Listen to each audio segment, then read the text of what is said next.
G'day and thanks for joining me. I'm going to tell you 20 things that you didn't know about Formula One. First up, let's talk tyre blankets. And they're only allowed to be turned on 2 hours prior to a track session. If they were to be turned on before that, the FIA would be able to see this from the sensors which provide real-time readouts to both the team and the FIA, and there are significant penalties for teams that breach this rule. F1 teams do not have spare cars. In 2008, spare cars were banned from Formula One. Teams are allowed to bring a spare chassis, but you'll remember in Australia, back earlier this year, Williams didn't have a spare chassis, which resulted in Alex taking Logan's car for that race. Now, Williams isn't the only team to have rolled up to a race without a spare chassis. They are just the unfortunate ones, having a crash, leaving them with no spare chassis. F1 drivers can negotiate with their team to bring in personal sponsors. Pierre Gasly has the likes of Hawkers, Nico Hulkenberg, Heinemann Duty Free. Oscar Piastri has Quadlock. And speaking of the Australian company Quadlock, they've just released this special edition case for Miami. And I can tell you that Quadlock phone cases are a game changer. If you're like me and prone to touching your phone while driving, you should get one of their car mounts. They have 3 different types: vent, suction and adhesive. It has an easy and secure magnetic twist lock, and you can even opt for MagSafe charging. And if you want to get creative with customizing your mounting setup, then Quadlock's 360 range is perfect. Whether you're driving to work, driving off-road, or even on a racetrack, Quadlock is the way to go. To check out Oscar Piastri's Miami custom case and everything else Quadlock has to offer, see the link in my description or head to quadlockcase.net.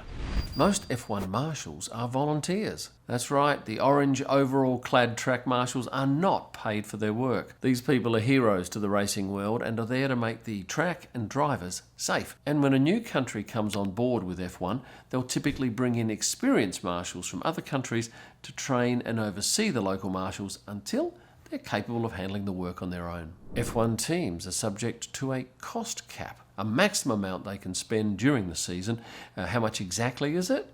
$135 million US. Now that figure doesn't include a number of things, including drivers' salaries, the wages of the 3 highest paid staff members, travel costs, marketing spend, property and legal costs, entry and license fees, plus a few other things. Of course, the larger teams struggle getting it down to that level, and the smaller teams, well, they're often well underneath it automatically.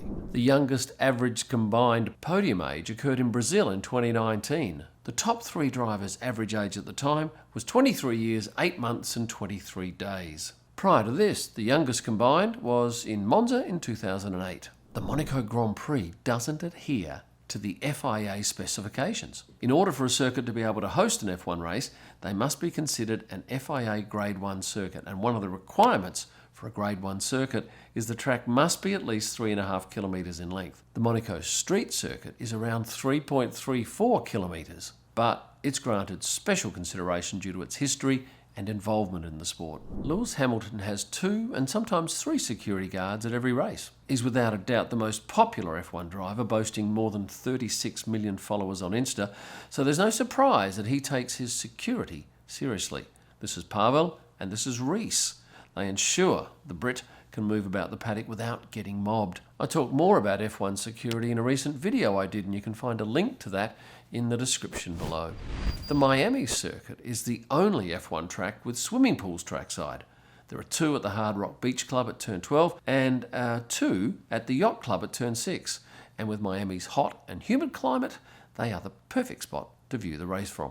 Oh, and if you're going to say Monaco's got a pool, yeah, it has, but you can't swim in it and watch the race at the same time. They close that pool. It's rare for anyone but the F1 drivers to attend a driver's briefing. But last year in Silverstone, US actor Brad Pitt sat in on the briefing, which always takes place 90 minutes after the second track session on a Friday, Thursday in Vegas. All drivers are required to attend that meeting with the F1 race director and discuss issues, problems and queries they have from the previous race. In Silverstone last year, Brad was granted access to this exclusive briefing for research purposes for his upcoming Formula One film, which is due for release in 2025. On race day, pit lane is hot 30 to 40 minutes prior to the start of the race. During this time, media and non-team personnel cannot cross pit lane because the cars are going through it. And why can't they just go down pit straight? Well, that's chock-a-block full of gear and people. The drivers are allowed to do their warm-up laps to gauge track conditions and complete any last-minute checks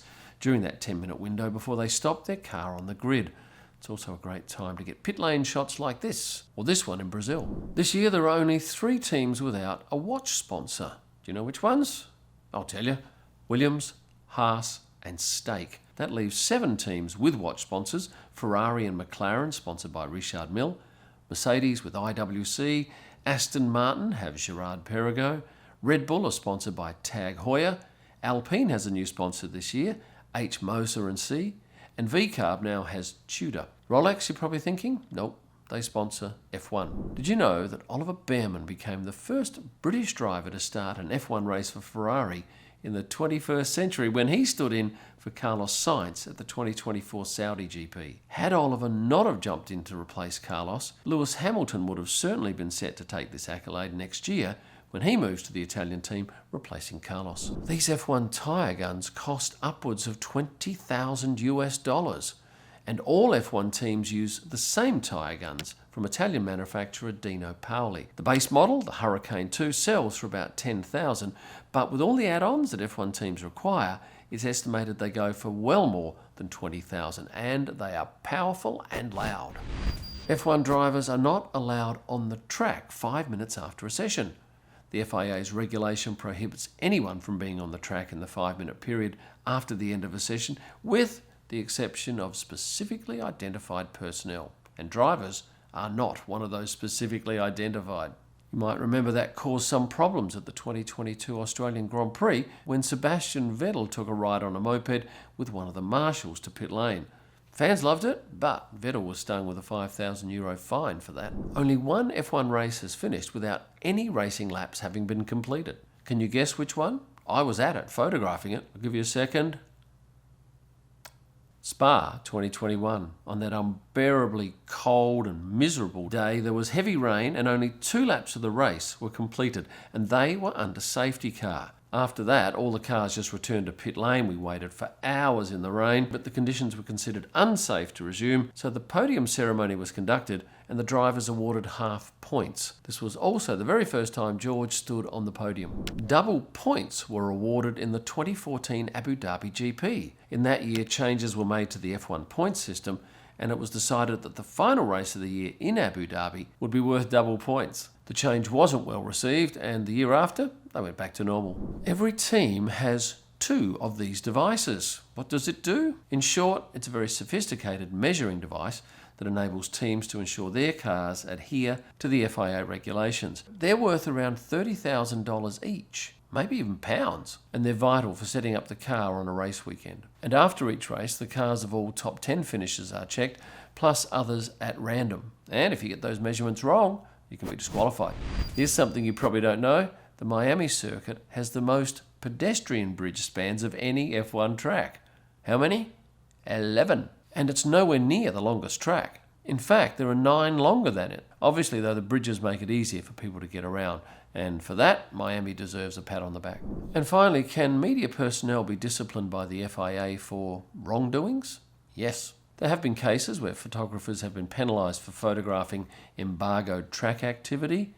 Other photographers have been penalised for standing in red zones and shooting. A red zone is an area where you can't stand and shoot, but sometimes you can walk through them. And one media rep was penalised for loaning their media pass to somebody else. These penalties typically take the form of a timeout, so you might miss a day, a race, or a couple of races for an indiscretion. You know more now about Formula One than you did before you started this video. If you've enjoyed it, please hit the like button and subscribe if you haven't done so. And for a whole lot of other stuff, merchandise and content, have a look here. Thanks for watching and stay passionate.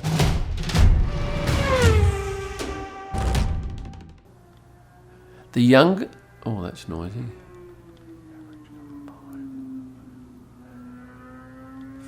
Hell. Shut up.